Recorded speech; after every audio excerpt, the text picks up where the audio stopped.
I think like if you get to a point, like you have to be really careful in how that is delivered, right? Because if you're not careful about it, you end up in a situation where essential workers, like what you're saying in America, they're getting less than people who've lost their jobs because of COVID. And then it's like, oh, we got to go, everyone's at home in lockdown earning $600 a week, and we got to go to this shitty supermarket and stack some shelves. Yeah. This is in New Zealand though, right? Not in the States. Yeah. Because they only have they get jack all. I got the stimulus check from the States as well. Yeah, we get it over here too. It's insane.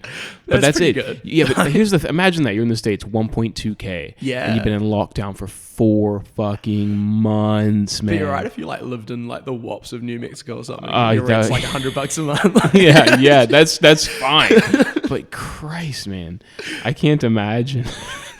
I'd be honestly, I think if I was in the States, right, and didn't have a job, and that's all the money I had, and I was renting, I didn't own like a house, I probably either if I owned a house, I'd probably just default to my mortgage, and I'd genuinely consider working on a farm for free and getting money like that. Not even money, but just free food and accommodation. Yeah.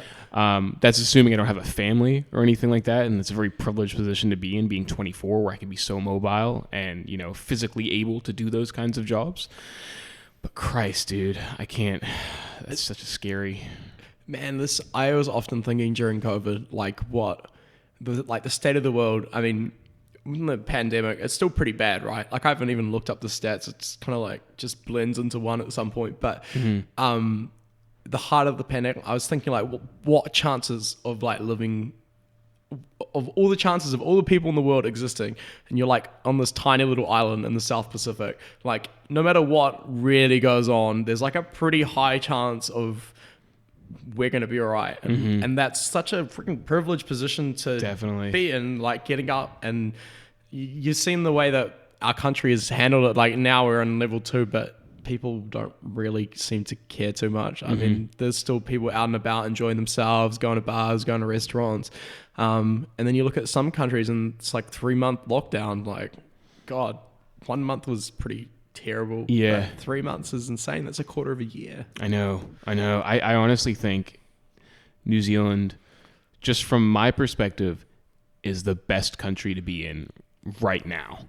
And I think for a lot of, as far as like quality of life goes, and for me, peace of mind relative towards other countries.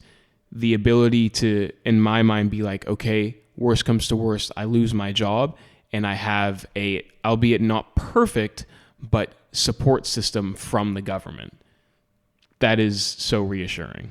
That's true. I think the support system from the government could be set up in a way that like encourages people to work, because the biggest like travesty to me is the incentive. Like you think about if you go from working on the benefit to working a full-time minimum wage job, you might get an extra $100 a week or something. I don't know the exact numbers, but then you got to think about all the costs of actually working. So depending on the job, it might be you need to buy new clothes or safety gear or tools. You might have to buy new shoes. You might have to pay for a commute to work. And if you add all those extra costs, which you need to pay to get to work, and then can often be situations where you're actually better off staying on the benefit. And, Totally. Like it's good to have a safety net and we need it, but I feel like the way that it is delivered could have a better impact on outcomes in terms of actually encouraging people to work and also to work jobs that they want to do, rather than having to go to a WINS appointment and then they're like, oh, here's a list of shitty minimum wage jobs, you're going to apply at McDonald's or Countdown, whatever.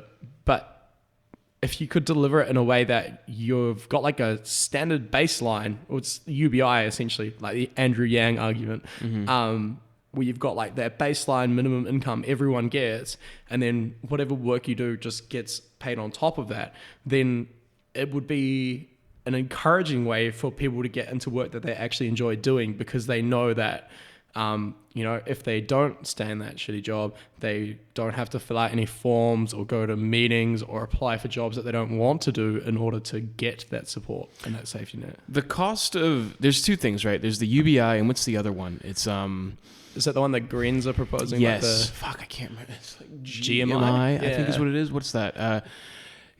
What does that stand for? Guaranteed minimum income? Yes, guaranteed minimum income. And apparently it provides a lot of the benefits, not all, that the UBI does at a fraction of the cost. Like here in New Zealand, I think you can do the guaranteed minimum income and it costs like $8 billion.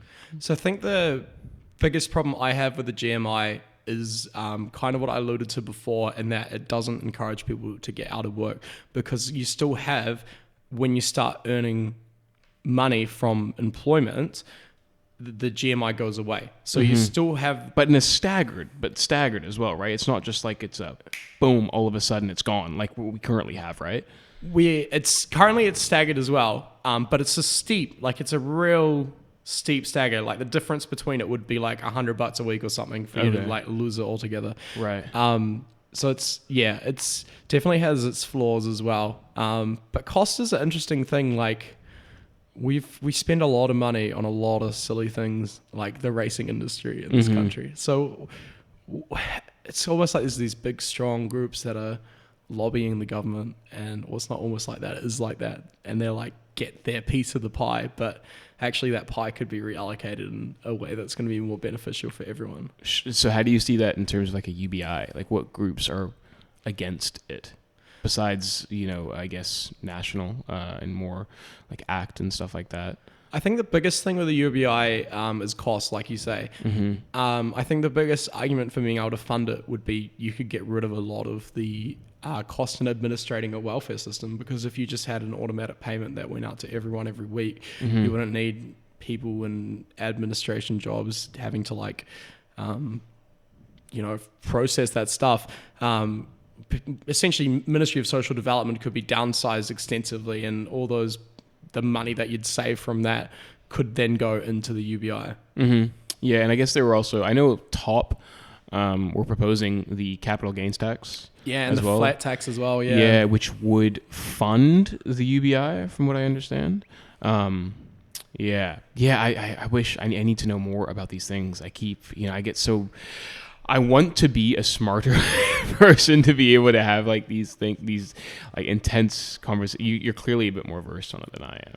I think I'm a very political person. Like, I could probably debate politics for hours. Could you? I don't think that's a quality. Yeah, this is the last guy you want to talk to at the party. Fuck.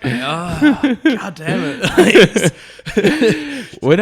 Because I guess. What's your thoughts on TOP then? I'm probably going to vote for them. I'm a big fan. I voted for them last cycle as well.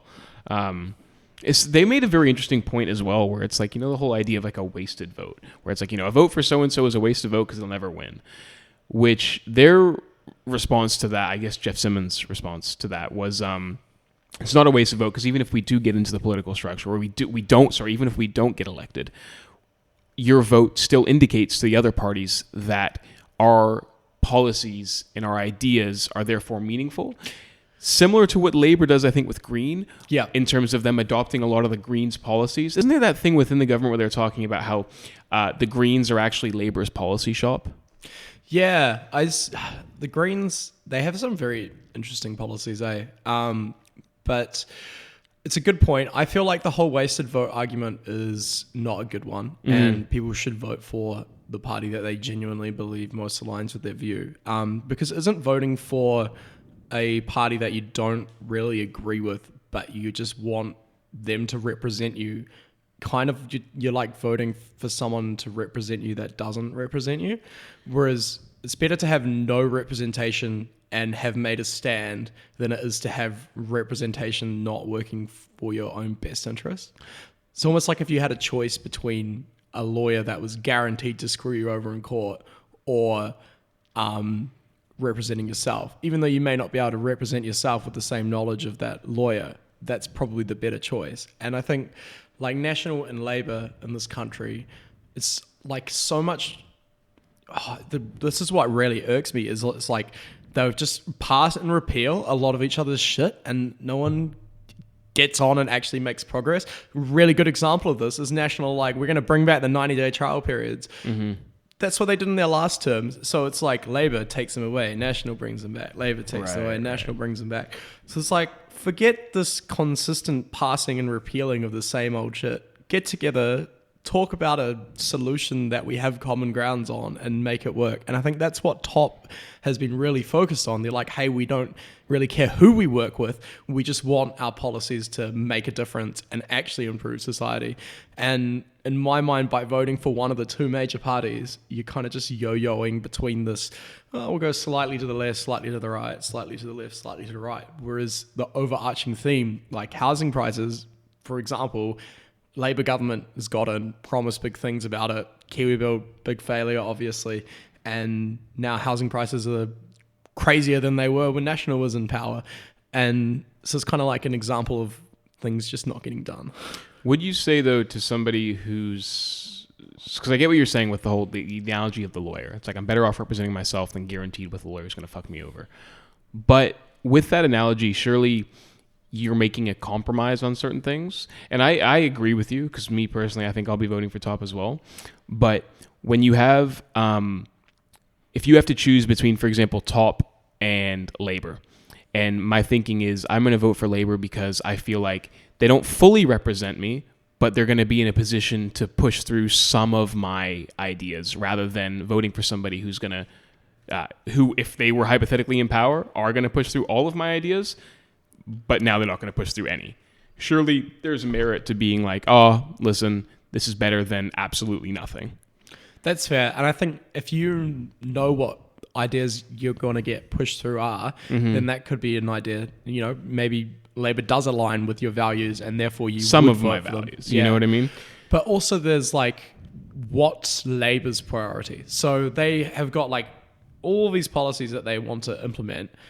Do your top priorities align with theirs?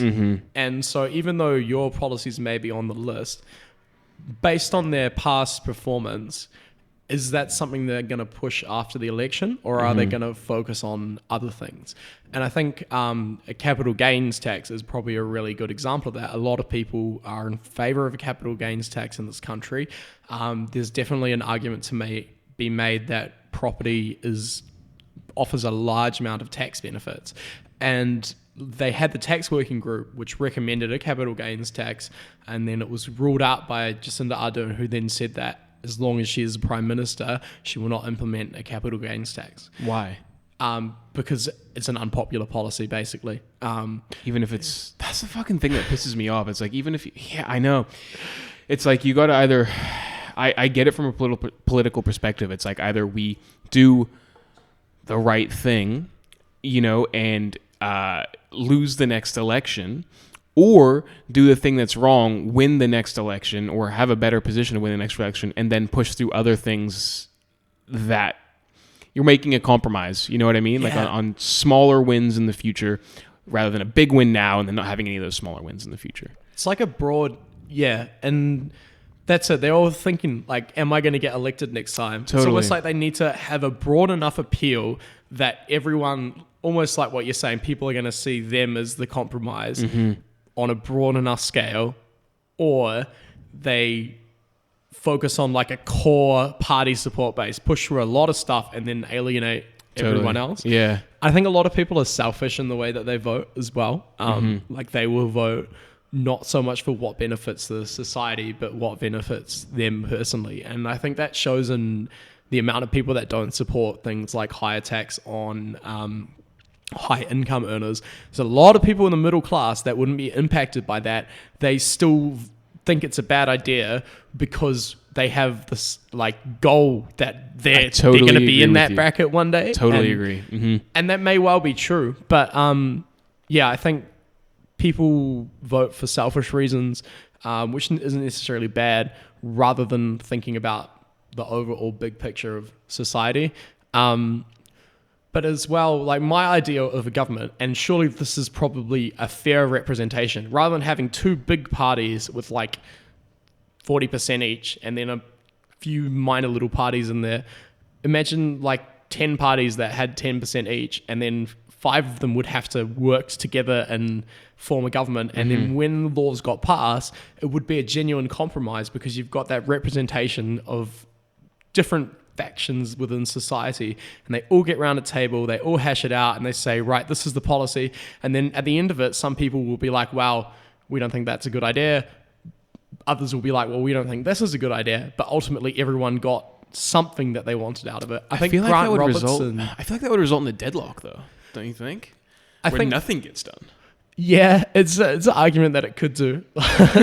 But then look at America, like they have two parties and they still get resulted in deadlocks and Yeah, that's true. filibusters. Yeah, that's true. Yeah. Did you hear about that one filibuster who the guy who was like, went for 24 hours and like he peed on stage in like a bottle or something like that? Like he couldn't leave, so he just filibustered the whole time.